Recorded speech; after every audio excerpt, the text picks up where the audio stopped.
I'm going to go ahead and have you then move forward to pages 13 through 14.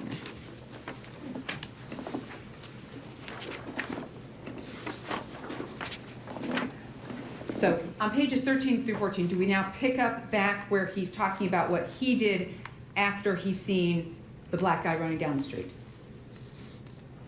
Yes, ma'am. Okay, so I'm going to have you do this. We are going to do lines 21 through 25 on page 13, starting with, well, I'm thinking. I'll be quoting him. He says, well, I'm thinking he's either done something to somebody's chasing him, or, I thought, well, maybe somebody drove up and found him in their house, or drove up to that particular house he likes to go into over and over again. So he doesn't tell you he specifically saw him commit a crime that day? Correct.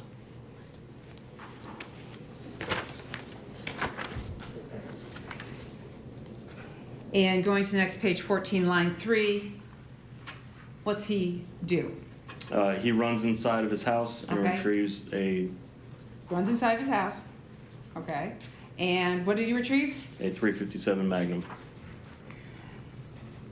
Does he talk to you about how he was able to recognize or think he recognizes Mr. Arbery as the guy from the construction house? Yes, ma'am, it does. All right, so I'm going to have you specifically start on line 1.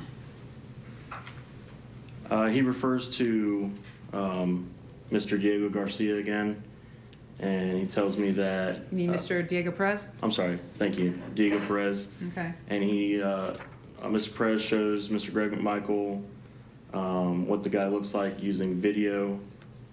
Actually, what I'm going to have you do is I want you to go ahead and just give it to him verbatim, starting at line 1 through line 8, okay? Quoting, Mr. McMichael says, yes, and he shows me what the guy looks like because I had never seen him. So I had heard a description of him, or maybe I had seen him. Maybe I had seen him before he moved to Diego's. I don't really remember exactly. But nonetheless, he had a video that night. He said, take a look at this, and you can see the guy. He's, roaming around in there. Okay. And then what did you ask? I asked him if the individual's picking up anything or going through anything. And specifically, what did he say? Go ahead and quote it for us. Line 11 through 15.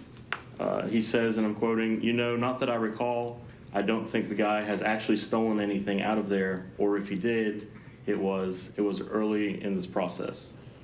But he keeps going back there over and over and over again to this damn house. All right, so when you're asking him, was he picking up anything or going through anything, are you talking about that day or are you talking about what he'd seen on the videos? What he had seen on the videos. Okay. And he says he doesn't recall seeing him ever steal anything or pick anything up. Correct. All right. And he said, I don't think the guy has actually stolen anything out of there. Is that what he tells you? Yes, ma'am. All right. And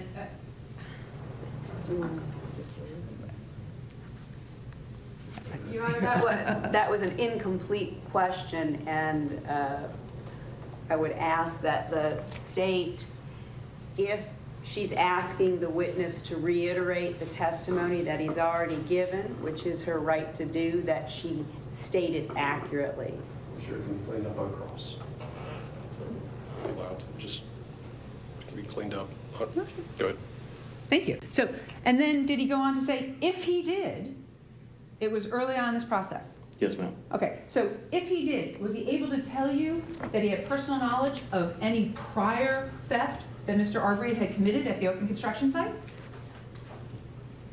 I mean, right there, it says if he did. Did he give you details? No, ma'am, he did not. Okay. Did he give you dates? No, ma'am, he did not. Did he talk at all about a boat and stuff being stolen off a boat at any point in time? No, ma'am. Now, at this point in time, the top of page 28, are you trying to have him clarify some stuff for you? Yes, ma'am. All right, so where did he say he ran?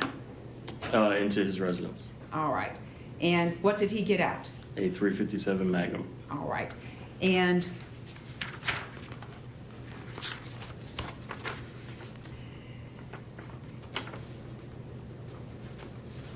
he did, I'm going to take you to the bottom of page 30 now.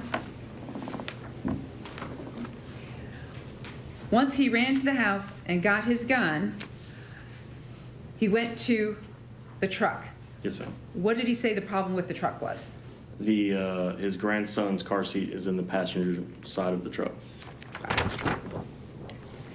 And turning the page to page 31, starting at line 2. But anyway, He said, I'll quote him, but anyway, it's strapped in. It's a beast to get in and out, you know, processing. So I just opened up, sitting up on top of this car seat like this, you know, I mean, my head, I'm looking down like this through the windshield. and does he indicate where the truck now goes? Yes, ma'am. And it goes down to the corner, and where does it go after that? Mentions it goes down to the corner of Burford Road. Okay. And why do they go down to Burford Road, based on lines 14 and 15 of page 31?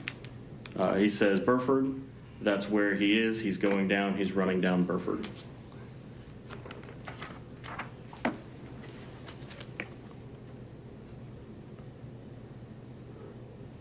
All right, so I'm going to specifically take you to the top of page 32.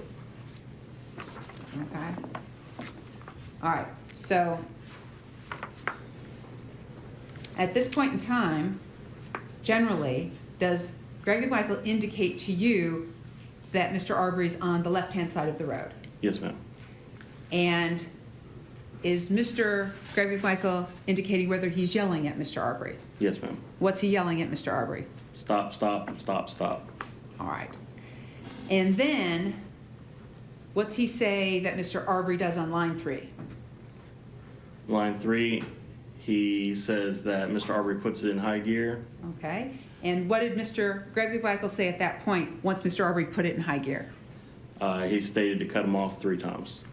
All right. And he just said, I said, cut him off, cut him off, cut him off. Yes, ma'am. All right.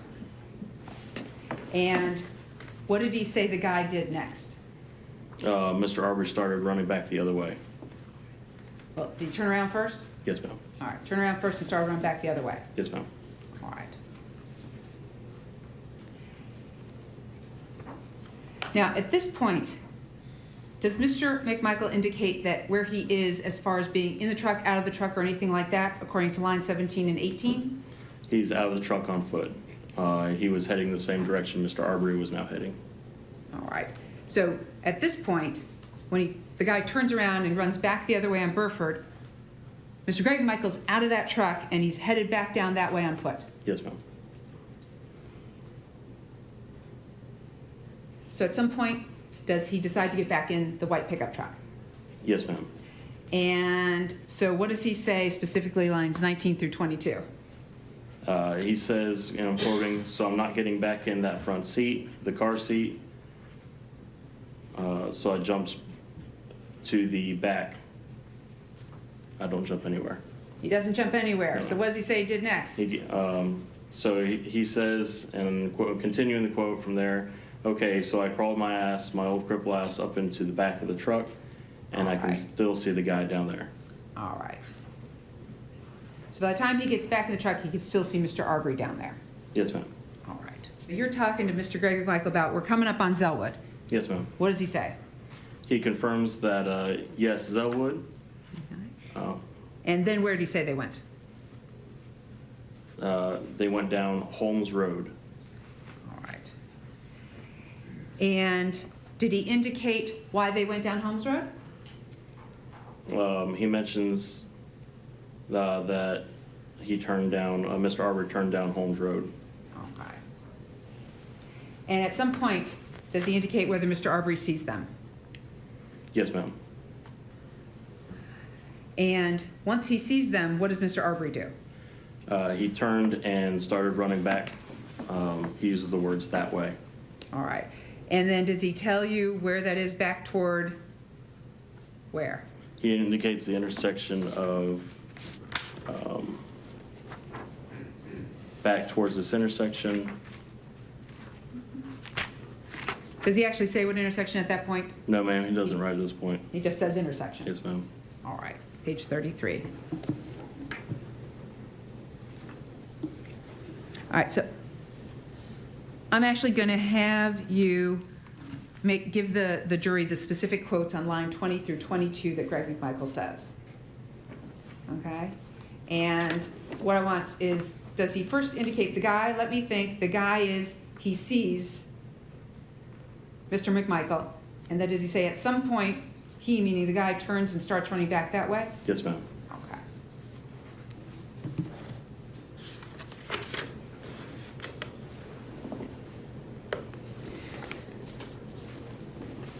So going to page 34 now.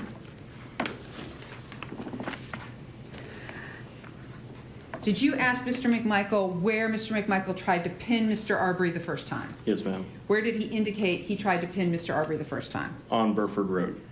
All right. Now, going to page 35. As they're on Holmes Road, where is Mr. Greg McMichael? Line 21. He says that he is in the back of the truck with the 357.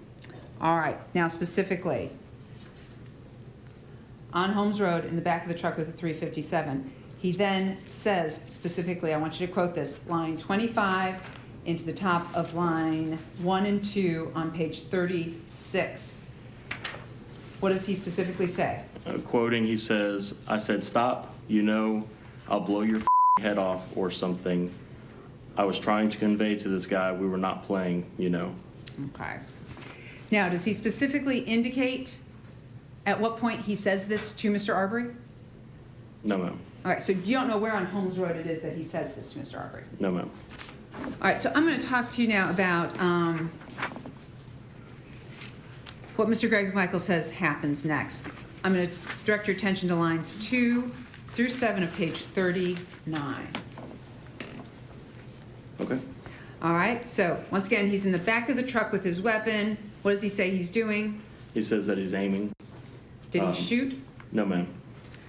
And after he heard the shots were fired, how many shots did he say were fired? He mentions 2. And what did he do next? He gets out of the truck. He stated that he had a hip replacement so he doesn't jump anywhere, that he eased himself out of the truck. All right. So this is a man with a hip replacement, and so he had to ease himself out of the truck. Is that correct? Yes, ma'am. Okay.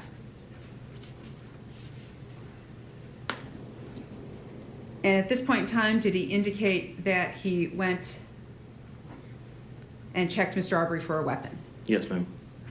Did Mr. McMichael indicate whether he had his cell phone with him? He did not. All right. He stated he did not. All right. But he did call 911. Yes, ma'am. Whose phone did he have to use? He used Travis McMichael's phone.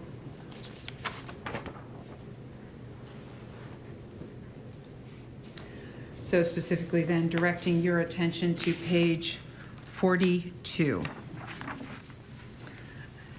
At this point in the interview, did you really start to talk to him about what was his intent with Mr. Arbery should he have actually stopped? Yes, ma'am. All right.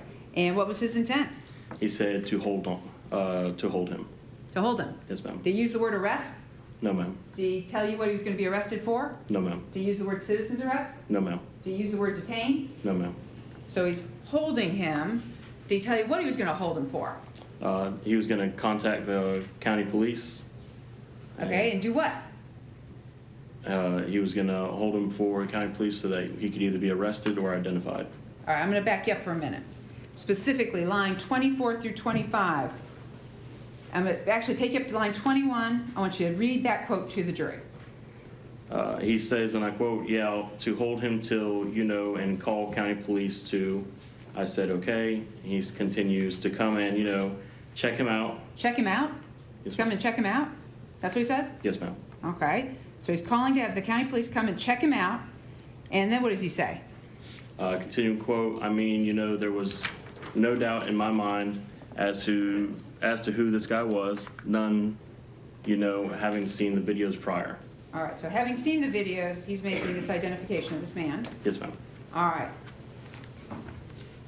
Now, what else is he then talking to you about? The next thing that he's trying to explain his intent to you about.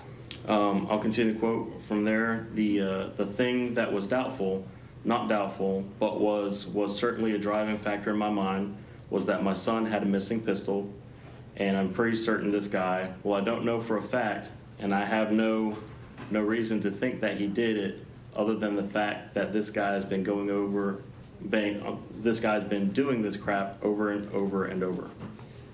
Okay, so he's talking about his son, Travis McMichael, has a missing pistol. Yes, ma'am. And then he's trying to tell you, I'm pretty certain this guy, but I don't know for a fact that he's the one who stole it. Yes, ma'am. That's what he's trying to tell you. Yes, ma'am. Okay. But he doesn't have any evidence to present to you that Mr. Arbery is the one who stole Travis McMichael's handgun. Correct. Actually, no, that's a mischaracterization. He's providing statements to the officer about it. Let's just let the transcript speak for itself. It's a statement. Did he say, I don't know for a fact? Yes, ma'am. Did they then say, I have no reason to think that he did it? Yes, ma'am. Okay? Other than the fact that he's been doing this crap over and over and over. Yes, ma'am. Okay. In fact, when he goes down to line 17 through 21, what does he say about Travis McMichael's stolen handgun at that point? He says, and quoting, yeah, I had never seen this guy personally before and didn't see anybody go to the truck that day and take his weapon. Okay. So going to the truck and taking the weapon, is that Travis McMichael's handgun? Yes, ma'am.